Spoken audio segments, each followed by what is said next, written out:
Sumainyo ang Panginoon.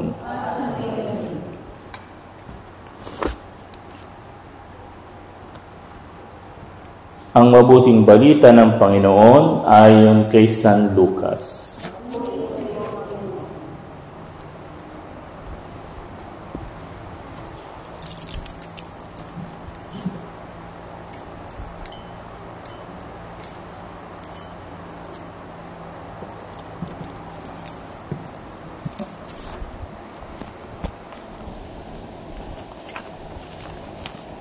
Nang ika-6 na buwan ng pagdadalang taon ni Elizabeth, ang Anghel Gabriel ay sinugo ng Diyos sa Nazaret, Galilea, sa isang dalaga ng pangalay Maria. Siya'y nakatakdang ikasal kay Jose, isang lalaki buhat sa lipi ni Haring David. Paglapit ng anghel sa kinaroroonan ng dalaga, binati niya ito, "Matuwa ka, ikaw ay kalugod-lugod sa Diyos," wika niya. "Sumasa iyo ang Panginoon." Nagulumihanan si Maria sa gayong pangungusap at inisip niyang mabuti kung ano ang kahulugan niyon. Kaya't sinabi sa kanya ng anghel, "Huwag kang matakot, Maria, sapagkat kinalulugdan ka ng Diyos. Makinig ka, ikaw ay maglilihi at manganganak ng isang lalaki at siya'y tatawagin mong Jesus. Magiging dakila siya at tatawaging anak ng kataas-taasan. Ibibigay sa kanya ng Panginoong Diyos ang trono ng kanyang amang si David. Maghahari siya sa angkan ni Jacob magpakailanman, at ang kanyang paghahari ay walang hanggan." "Paano mangyayari ito? Gayong ako'y dalaga?" tanong ni Maria. Sumagot ang anghel, "Bababa sa iyo ang Espiritu Santo at lililiman ka ng kapangyarihan ng kataas-taasan. Kaya't banal ang ipanganganak mo at tatawaging anak ng Diyos. Natatandaan mo ang iyong kamag-anak na si Elizabeth. Alam ng lahat na siya'y baog, ngunit naglihi siya sa kabila ng kanyang katandaan. At ngayon ika-6 na buwan na ng kanyang pagdadalang tao, sapagkat walang hindi mapangyayari ang Diyos." Sumagot si Maria, "Ako'y alipin ng Panginoon.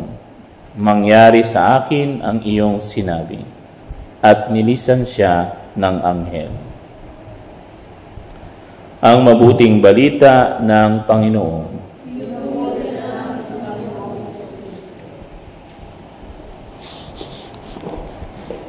Sumagot si Maria, "Ako'y alipin ng Panginoon, mangyari sa akin ang iyong sinabi." Mga kapatid, good morning po. Ayan, magandang umaga bayan. Tayo po'y nasa kanimang araw na ng Misa de Aguinaldo. At ngayon palang araw na ito ay tawag na Misa Aurea, no? O tinatawag na ginintuang misa, no? Golden Mass. Bakit? Dahil sa pagpapakita ng Arkanghel Gabriel kay Maria, no? Tinatawag na Annunciation, o yung ating dinadasal every 6 o'clock in the morning, at 12 noon, at 6 p.m. ng gabi, no?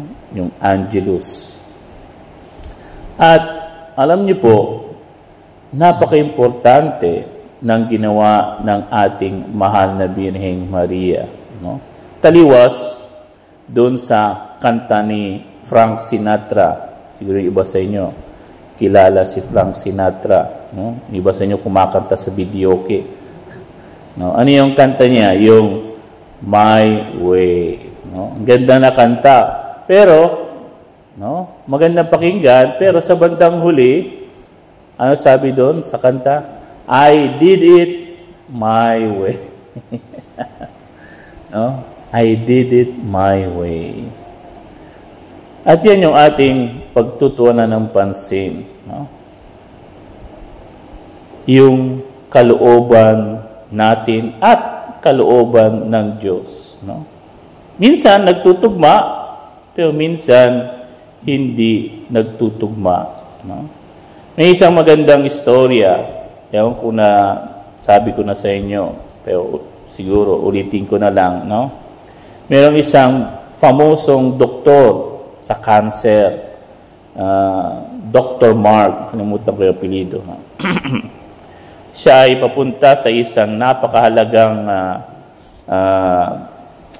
parang preaching o session, no? At yung kanyang eroplano sa kasamaang palad ay nasiraan, no? At para hindi mamatay yung mga taong nandoon, no? Kailangan nilang lumanding sa isang lugar na malayo sa kanyang pupuntahan, no? At hinahabol niya yung kanyang yung kanyang pupuntahan. So sabi niya, bakit gano'n, no? Panginoon, bakit naman nasiraan yung aking eroplano? So ang ginawa niya, sumakay na lang siya, no? Nag-arkila siya ng sasakyan, no? Para mapadali ang kanyang pagpunta. Sa kasamaang palad, naligaw naman siya, no? Dahil sa napakalakas na ulan, no? So sabi niya, Lord, no? Nagbibiro ba kayo, Panginoon? So sige lang siya, no? Hanggang sa hindi na niya malaman yung daan dahil sa tumaas na yung tubig, nagbaha na. Buti na lang, mayroong isang maliit na bahay, no? At nakita siya ng babae. Sabi sa kanya, Sir, dito muna po kayo. Huwag niyong ipagpatuloy yung inyong pag-drive kasi baka mas lalo kayong maano ng baha, no? At baka malunod pa kayo. So, bilang paunlak, no? Bumaba si Dr. Mark at pumunta dito sa bahay na ito ng babae. Pagpasok niya, sinabi sa kanya, ano pong gusto ninyo, no? Ng pampainit man lang, kape, ganito, no? So, sige po, salamat po, no? Hanggang sa nakita ni Dr. Mark itong may isang batang nakahiga sa kama, no? Sa bed, no? At maya-maya, no, nung ibinigay na kayo sa kanya yung kape, no, itong babae, no, sabi niya, Dr. Mark, diyan lang po kayo at ako'y magdadasal, no? At sa pagiging curious, no, sinundan niya yung babae at nakita niya lumuhod doon sa kama ng anak niya nakahiga. Nagdadasal siya, no? Sabi niya, Panginoon, no, alam niyo naman po, mahirap lang kami, no? Wala ko kaming pera para ipagpagamot itong anak ko na may sakit sa cancer, no? At alam namin si Dr. Mark lang, isang famosong doktor, ang maaring makagaling sa kanya. Tulungan niyo po nawa kami, Panginoon, no? Sa inyo po kami nagtitiwala. At doon, lumiwanag ang lahat sa isip ni Dr. Mark, no? Sabi niya, kaya pala nangyari yung mga sunod-sunod na aberya ay para dalhin ako dito sa bahay nitong babaeng ito, no? At ipinakilala niya ang kanyang sarili sa babae. At laking gulat at tuwa ng babae, no? Umiyak siya sa tuwa, no? Dahil hindi niya akalain na yung kanyang bisita ay mismong si Dr. Mark. At sinabi ni Dr. Mark, sige, pag tumila ang ulan, isasama ko ng iyong anak at dadalhin natin siya at ooperahan. At naligtas yung bata. Tingnan natin. Ano ibig sabihin nito, mga kapatid? Minsan, no, may kalooban ng Diyos sa atin na hindi natin maintindihan, no? At minsan taliwas sa ating gustong mangyari. Pero alam niyo po, God is good, sabi nga, all the time, no? And all the time, God is good, no? Yung ating will, no? Bagamat minsan hindi naman talagang si God ibibigay sa atin yung the best, no? Ang importante lang, gayahin natin ang ating mahal na Birheng Maria, no? Sabihin natin, fiat voluntas tua. Thy will be done. No? Kasi walang nangyayari sa atin na hindi alam ng Diyos. No? And minsan o madalas, yung binibigay sa ating will ni God ay kalahati. Bakit? No? Kasi baka pag binigay niya lahat, hindi na tayo lumapit sa Kanya. Hindi po ba? Marami sa atin, yung iba, nagpupunta sa manghuhula, naniniwala sa horoscope, naniniwala sa feng shui, susunod na 2025, magandang taon. Swerte ang mga swerte, mga pampaswerte. Ano yun? Nalala ko yun.